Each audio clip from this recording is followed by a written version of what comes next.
बच्चों, एक बहुत इंपॉर्टेंट सवाल। अगर मैं बोर्ड पे लिखूं H2 plus O2 gives H2O, तो क्या ये इक्वेशन सही है? अक्सर बहुत सारे स्टूडेंट्स तुरंत बोल देते हैं यस सर, बिल्कुल सही है। हाइड्रोजन और ऑक्सीजन मिलकर वाटर बना रहे हैं और आइडिया गलत भी नहीं है। रिएक्शन का बेसिक आइडिया तो सही है, लेकिन केमिस्ट्री कहती है सिर्फ रिएक्टेंट्स और प्रोडक्ट्स लिख देना एनफ नहीं होता। इक्वेशन को साइंटिफिकली करेक्ट बनाने के लिए उसे बैलेंस भी करना पड़ता है। और आज के वीडियो के बाद आपको ये कॉन्सेप्ट इतना क्लियरली समझ आ जाएगा कि बैलेंसिंग आपको रटने वाली चीज नहीं लगेगी, आप उसका पूरा लॉजिक समझ जाएंगे। तो चलिए शुरू करते हैं। Class 10 science chapter 1 chemical reactions and equations part 2।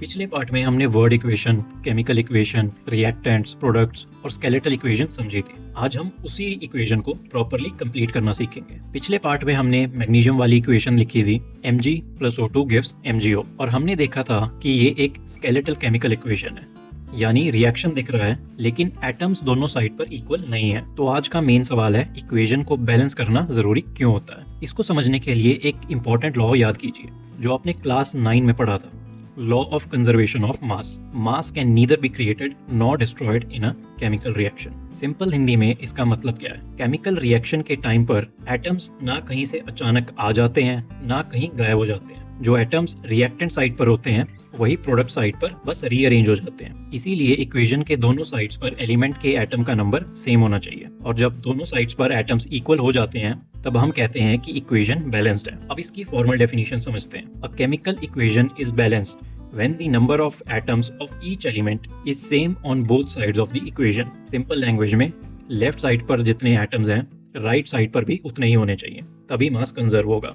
अगर एटम्स इक्वल नहीं है तो इक्वेशन अनबैलेंस्ड है। चलिए इसी एग्जांपल को काउंट करके देखते हैं। तो लेफ्ट साइड पर मैग्नीशियम का एक एटम है, ऑक्सीजन के 2 एटम्स है, and on right side magnesium का 1 एटम है और ऑक्सीजन का भी 1 एटम है। अब ध्यान दीजिए, ऑक्सीजन एटम्स इक्वल नहीं है। लेफ्ट साइड पर ऑक्सीजन 2 है और राइट साइड पे ऑक्सीजन 1 है, इसलिए ये इक्वेशन बैलेंस्ड नहीं है। यानी रिएक्शन समझने के लिए इक्वेशन ठीक है, लेकिन फाइनल साइंटिफिक फॉर्म के लिए अभी भी इनकम्प्लीट है। अब एक ऐसी इक्वेशन देखते हैं जो ऑलरेडी बैलेंस्ड है। देन इक्वेशन है Zn plus H2SO4 gives ZnSO4 plus H2। अब एटम्स काउंट करते हैं। तो लेफ्ट साइड पर zinc has 1 atom, hydrogen has 2 atom, sulphur has 1 atom and oxygen has 4 atom. And on the right side, zinc has 1 atom, hydrogen 2, sulfur 1 and oxygen 4। अब सब equal हैं, तो ये एक बैलेंस्ड केमिकल इक्वेशन है। अब इस पॉइंट को बहुत ध्यान से समझिए। बैलेंसिंग करते टाइम आप फॉर्मूला को चेंज नहीं कर सकते। जैसे O2 को O4 नहीं बना सकते, H2O को H2O4 नहीं बना सकते, Fe को Fe2 नहीं बना सकते, ये सब गलत होगा। तो फिर हम क्या कर सकते हैं? हम फॉर्मूला के आगे कोफिशिएंट लगा सकते हैं, जैसे 2H2O 3Fe 2H2। ये बिल्कुल अलाउड है। याद रखिए, बैलेंसिंग का मतलब फॉर्मूला बदलना नहीं होता, बैलेंसिंग का मतलब होता है कोफिशिएंट लगाना। अब आते हैं बैलेंसिंग के एक्चुअल मेथड पर। एनसीईआरटी जो मेथड यूज करती है उसे कहते हैं हिट एंड ट्रायल मेथड। इसका सिंपल मीनिंग है हम ट्रायल लेते हैं, कोफिशिएंट लगाते हैं, एटम्स काउंट करते हैं और इक्वेशन को स्मॉलेस्ट होल नंबर्स में बैलेंस कर देते हैं। अब मैं आपको एक important example step by step कराता हूँ। Fe plus H2O gives Fe3O4 H2। अगर ये एग्जांपल समझ आ गया तो बैलेंसिंग का मेन कॉन्सेप्ट क्लियर हो जाएगा। स्टेप नंबर 1 फॉर्मूला को सेपरेट रीड करो। सबसे पहले हर फॉर्मूला को अलग यूनिट की तरह समझिए। मतलब बैलेंसिंग के टाइम पर Fe आयरन अलग फॉर्मूला है, H2O वाटर अलग फॉर्मूला है, Fe3O4 आयरन ऑक्साइड अलग फॉर्मूला है, H2 हाइड्रोजन अलग फॉर्मूला है। इनके अंदर चेंज नहीं करना, सिर्फ बाहर कोफिशिएंट लगाना है। अब स्टेप नंबर 2, एटम्स काउंट करो। तो लेफ्ट साइड पर आयरन का 1 एटम है, हाइड्रोजन के 2 एटम्स हैं, ऑक्सीजन के 1 एटम है, and on right side iron के 3 एटम्स हैं, हाइड्रोजन के 2 हैं और ऑक्सीजन के 4 हैं। अब काउंट करके देखिए, सबसे बड़ा मिसमैच किस में है? ऑक्सीजन में। लेफ्ट साइड पर ऑक्सीजन के 1 एटम है और राइट साइड पर ऑक्सीजन के 4 एटम है। अब स्टेप नंबर 3, मैक्सिमम एटम्स वाले कंपाउंड से स्टार्ट करो। एनसीईआरटी एक प्रैक्टिकल स्ट्रेटजी देती है, जिस कंपाउंड में एटम्स ज्यादा हो अक्सर उससे स्टार्ट करना हेल्पफुल होता है। यहाँ Fe3O4 में एटम्स ज्यादा हैं और ऑक्सीजन के 4 एटम्स हैं, तो पहले ऑक्सीजन बैलेंस करते हैं। अब लेफ्ट साइड पर H2O के आगे 4 लगा दिया। क्यों? क्योंकि 4H2O का मतलब है हाइड्रोजन के 8 एटम्स और ऑक्सीजन के 4 एटम्स। अब ऑक्सीजन दोनों साइड्स पर 4 हो गया। अब हाइड्रोजन काउंट करते हैं। लेफ्ट साइड पर 4H2O में 8 हाइड्रोजन के एटम्स हैं और राइट साइड पर H2 में 2 हाइड्रोजन के एटम्स हैं। अब राइट साइड पर हाइड्रोजन कम है तो H2O के आगे 4 लगा देते हैं, तो फॉर्मूला बन जाएगा Fe plus 4H2O gives Fe3O4 plus 4H2। अब राइट साइड पर हाइड्रोजन के हो गए हैं 8 एटम्स, तो हाइड्रोजन भी बैलेंस हो गया। अब सिर्फ आयरन बचा। लेफ्ट साइड पर आयरन के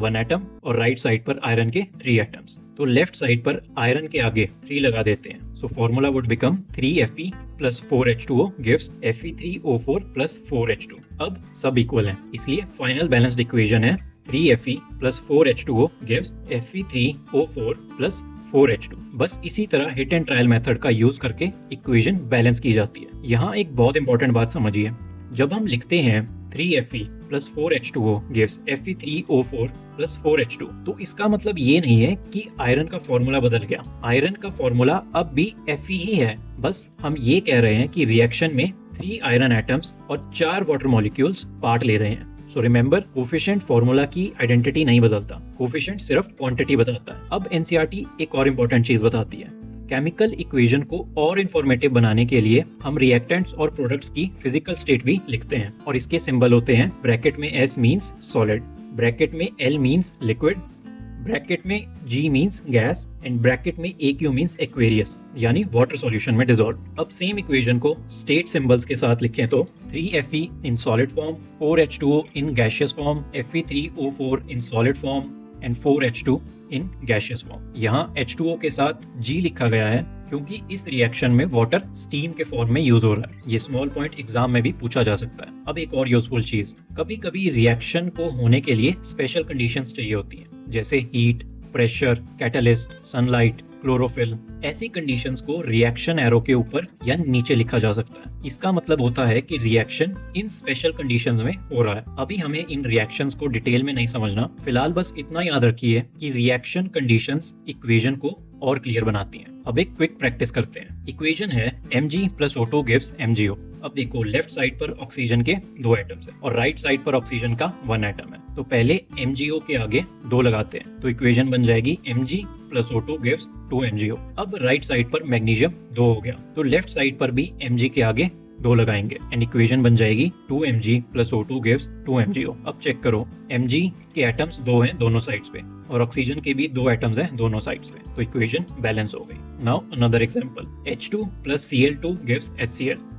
अब इसको बैलेंस करते हैं। लेफ्ट साइड पर हाइड्रोजन के 2 एटम्स, क्लोरीन के 2 एटम्स, राइट साइड पर हाइड्रोजन का 1 एटम और क्लोरीन का 1 एटम, तो HCl के आगे 2 लगा देते हैं एंड इक्वेशन बन जाएगी H2 plus Cl2 gives 2HCl। अब हाइड्रोजन भी 2 है, क्लोरीन भी 2 है, तो इक्वेशन बैलेंस हो गई। चलिए कुछ कॉमन डाउट्स भी क्लियर कर लेते हैं। डाउट नंबर 1, बैलेंसिंग करते टाइम फॉर्मूला चेंज कर सकते हैं? नहीं, फॉर्मूला के अंदर कुछ चेंज नहीं करना, सिर्फ कोफिशिएंट लगाना है। डाउट नंबर 2, बैलेंसिंग किस से स्टार्ट करें? यूजुअली उस कंपाउंड से स्टार्ट करना इजी होता है जिसमें एटम्स ज्यादा होते हैं। Doubt number 3, fractional coefficient use कर सकते हैं? फाइनल आंसर स्कूल लेवल पर हमेशा स्मॉलेस्ट होल नंबर्स में ही आंसर लिखा जाता है, सो क्लास 10 में इसको अवॉइड करना। डाउट नंबर 4, स्टेट सिंबल्स लिखना जरूरी होता है जब क्वेश्चन स्पेसिफिकली मांगे या रिएक्शन को इंफॉर्मेटिव बनाना हो, तब लिखना चाहिए। तो आज का पार्ट यहीं कंप्लीट होता है। इसको एक बार बोर्ड के साथ जरूर रिवाइज कीजिए क्योंकि रिएक्शन टाइप समझने से पहले बैलेंस्ड इक्वेशन का कॉन्सेप्ट क्लियर होना बहुत जरूरी है। अगली वीडियो में हम शुरू करेंगे टाइप्स ऑफ केमिकल रिएक्शन और सबसे पहले देखेंगे कॉम्बिनेशन रिएक्शन और एक्सोथर्मिक रिएक्शन। मिलते हैं नेक्स्ट पार्ट में।